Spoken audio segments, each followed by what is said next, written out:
خانم فاطمه جارك دن تجي بخير هاتي دست بكده شروعياتا نرخاندناتا سر وان تاوانان وان بيارن كو چه دبن ده چارچوبه هفته كده دو جوانن کرد زندان پیدا ده جیان خوش دستانه جبر اشکنجه هوانا و کنه هاجی ده پرچه ویدیو کوم بلاف کریه تده باش ته دیار کرن کو چاوا او خورد هاتیه لیدان و اشکنجه کرن نامه این پیدا جوان کریار و تاوانان چیه گلو؟ تو تماشابانا راش مهوانی تره و سرساغی جمال باتا دیار رد خوازم و هر کردکی گو بدستی واتوان بارا هاتنا کشتن هاتنا شهید کرن براستی اف کریاری ها کریان هوانه ام دجی وینه و وکما مسجی گوتی اف کریار ندوری وانه جبر چه مروفی گو دجی وابن یان گو غلطی کوان یا شاشیتی کوان بیجن او دبن دجمنه وا دفي جوا تصفيه ببن دفي خلاص ببن جوا يعني دفي تثبات سرخه نهلن جو اف مروفانا دجي وانا يعني كريارك واي شاشتي درخن اف كرياري ها دهيلي جو مروف بازده جو خورتي مد سر عرضه خانه مين بازده دريه بازداني فتكن جو عالمش ولاتي خب بازده سياستك تعريبيه تغيير ديموغرافيا وقت بيجن تالان كرنا جوالاتي كردارة فنامك تجهين خورتا شي او نامت شي خان او نامت شي او نامت تشمروفا كيكو تجي مدركفه او كاراخو وشهادتي بكي يعني وقت ما وستقوتي او مشروع شهادة تفي يا تبيا وابكي تصير خطاوة بمشي يانجي تفي بيكشتن فأبنامج خورتاره چه کسی گو دجی و بسکنه دوی او الهمبري وانا سكن دوی سمعا وطاعا خلاص يعني أذا ذكر يا ريواتنا بجت شاشتي وانا بجت انتقاد على وانا كي دوي رياوا باجو صح غلط راس شاش دوي رياوا باجو والا تكشتي بله أبنامه وقت بي ولات فالا مش خورتيما باش خانم فاطمه اف کسین يعني دیار نمونه که کو علیگرین وان بو کارمند بو لجمع ریفا بریا پیده به تفیوه کیجی هات لیدان و اشکنجه دان بگومان بدهان سیاست مدار سرکرده چالاکوان د زندان پیده دهنه چه مطرسی دما کو سیناریوین وهاب درد کفن اف نجاره که شهید امین عیسی جو حالی کرن دیار فرهاد يعني نمونه گلکن چه مطرسی سر کسین کو حتی نها چارنویس وان ندیار دزیدان پیدا ده چه دکه ملفه مفقودين الدولة آني بيرام براستي أو أمير حامد سربازين كرد أبي قومضاي أو هشت سربازي قومضاي وك ديار خليل وك فرهاد شيخو وك أمين عيسى أو إنساني قهات انصرت استوى كشتن أف مطرسي دار حياتا واجيانا واز يعني ترسيه دير جي مطرسيه يعني دفي هناك كار بكن سر چارەسەریە کێژێ ببینن مەسیرەی وا بدن خویا کرن کا دەستێکی هاتنە گرتن کالکوودێ باش ئەمە بەحسا چارەسەریان بکەن خانم فاطمە ئەمێ دەرفەتێکە بدن کا دەبێت چوارەکەرن بەحسا وێ بکەن لێ ئەمکارم بێژن کو پەیدەی ڕەخنەیان قبول ناکە ناپەژنینە لەوما هەر کەسێک لە دژی نەڕین و هەزر و ڕامان دەردەکەوە دەبێ وەرە کوشتن و تەسفیەکردن راستە چه مرۆڤێ نەنها مگوت چه مرۆڤی دژی وابێ گۆشاشیتێ وا بدێ دیارکردن ئەو مرۆڤ حیاتاوی ژیاناوی مەترسیە دەیە دەبێ ئەو بێ تەسفیەکردن و مەگەلک حالاتێ تەسفیە دیتن ژ ناو وا دەبوون کادرێ وا بوون مسؤولين وابون برپرسي وابون قلق هاتنا تصفيه كرن يعني براسي ناف قائمه قلق من كارن بجميرن او كريار يعني ندوري واي راست باش خانم فاطمه همان پرسیار از ارسی تجربه مادام پیدا دبیجه پاريزر دادور دادگهنه باشه اگر ام بیژن دیار فرهاد افخورتن کو دبنشکنجه ده شهید امین عیسی بون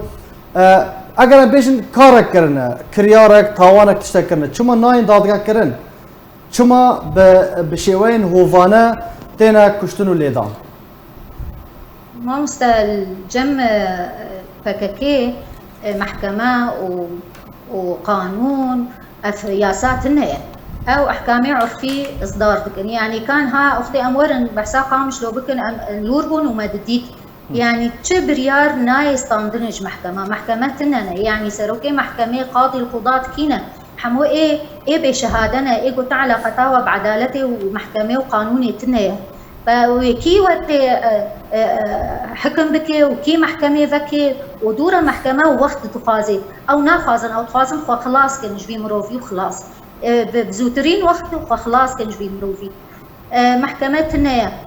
ياساتنا حكمك هوفانية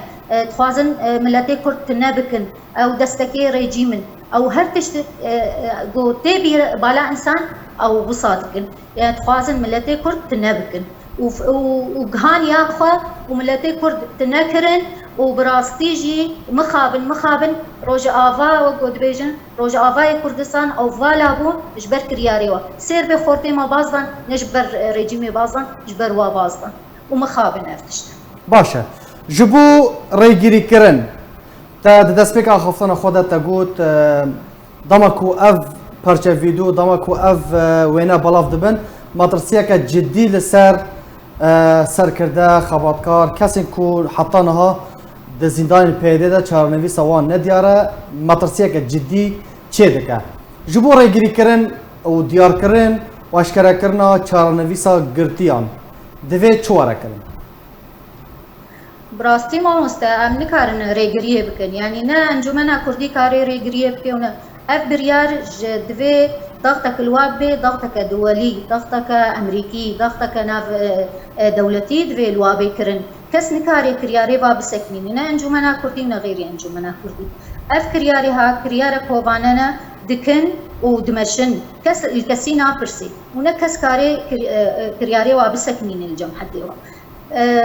از دبینم چهار سری او گو انجمنا کردی برای خو بده امریکا حلفاء خو ایگو آلیگری وینا بلا دقیقه الوا بکن گو دمش با کریاری خو بردن و الا کخورته محمو کس نامینه پشتی 15000 شهید زیده ترجی و ما خص بن عرده ما کر قربانی چه قربانی خوزی قربانی تشتکی هجابانا ف يعني يك براستي نزاني بيواري تشبع اخبي قالك بسيارات استياره قالك مدلكي ايش ام تاخذن ام نما زانن تشاوا فيري خسنيره بمشن ام تشاوا في اداريره ام بدن وبستينن ام نما زان تشاوا بكن يعني ريغرينا ليغر دبينن سركردي مدافيجن درفي سينورا كستيناكي ام دبينن تعدل فورتيمات كن كستيناكي يعني ناف دولتينا دولتي عظمى وكبيجن ونكسكاري وابسكنين البت مصالحي واجيتيد هنا دوي تشتيده وريجيم جي مستفيده وتركي مستفيده وايران مستفيده حموجه مستفيدا جوا كرياره جو ولاتي متنبكن لازبقي كرد نامر باشا انجام الفان كرياران اگر بردوام كرن وي تشبه براستي وزحمت به يعني وخوين بقى تشوكي غوري ام دبينن يعني وروجافا حمو ببن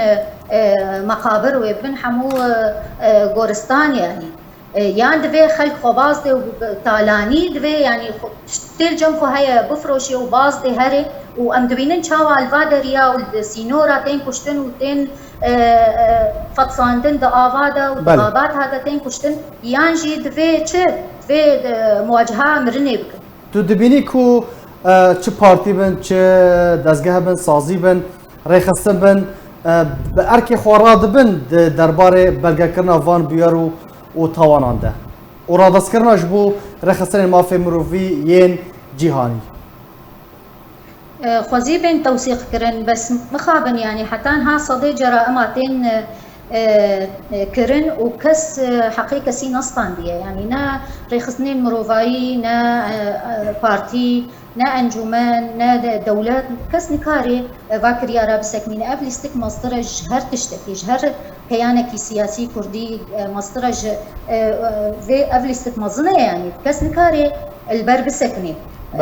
توثيق بلكي باشا روجي في دابكي لأم هيفيدارن جو براستي هر إنسان هر تاوان بارك تاواني خابستيني و أي وقت بضحية جي بو قربان أو جي حقي خابستيني